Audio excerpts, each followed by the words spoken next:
kung bibigyan ako ng chance na makakasama ko yung gusto kong magluto. Okay, showbiz po ito, no? Artista po, kahit sino. Malaking karangalan kapag luto mo yung presidente. No? Kasama mo yung presidente ng mga malutuan mo siya. Pero yung sa mas malapit sa totoong buhay, ano po? Si Miss Carla Estrada po. Opo. Bakit? Idol ko po yun eh.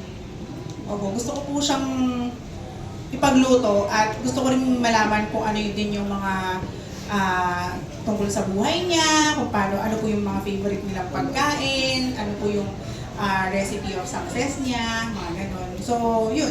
Si Miss Carla Estrada po.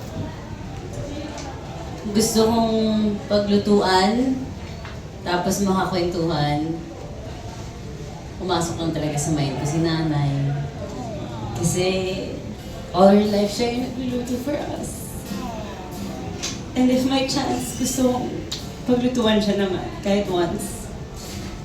And siya yung interviewin ko. Marinig yung, like, ask her questions I never asked before.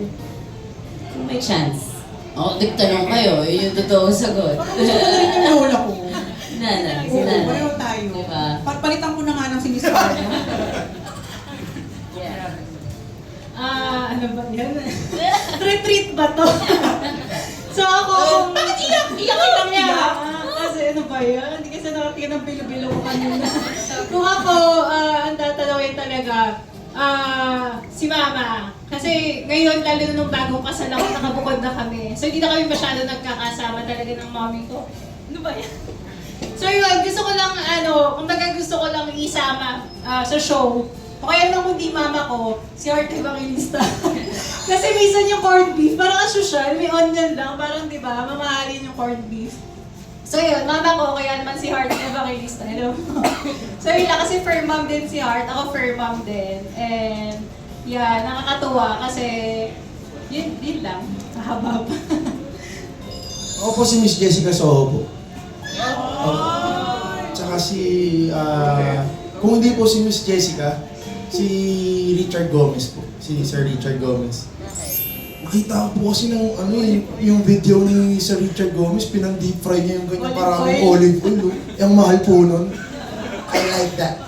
Gusto ko po yun. Gusto ko matry. Okay. Mayaman yan. Tapos gusto ko naman po si Miss Jessica kasi lagi kong pinapanood yung gabi ng lagim ko eh. Tapos gusto ko magluto kami, if ever magluluto kami sa haunted house. Para may trail, tapos may luto pa. Dito yung mga gumawa ng gabi ng lagi. Ay, congrats po! Sama po sa inyo minsan sa shoot, luto lang po ako. Feeling ko masayang mag-guest. Gusto ko matry. Siyempre, sana one of the episodes si Paul din. Siya naman magluto. Diba? Tapos, gusto ko din makasama si Tita Connie Reyes. I think I would appreciate her cooking. Feeling ko as a mom din. Kasi so far, iba yung asikaso ng mga nanay na guests namin. So gusto ko din makasama si Tita Connie. And nakasama din kasi si Paul sa Shining Inheritance eh. So lagi ko siyang naririnig.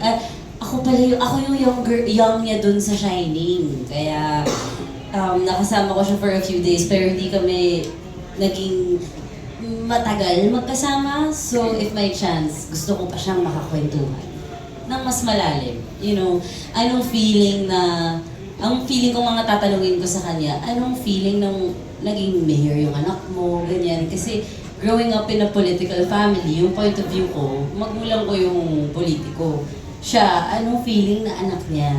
Gusto ko malaman yun. I'm curious about that. Yan.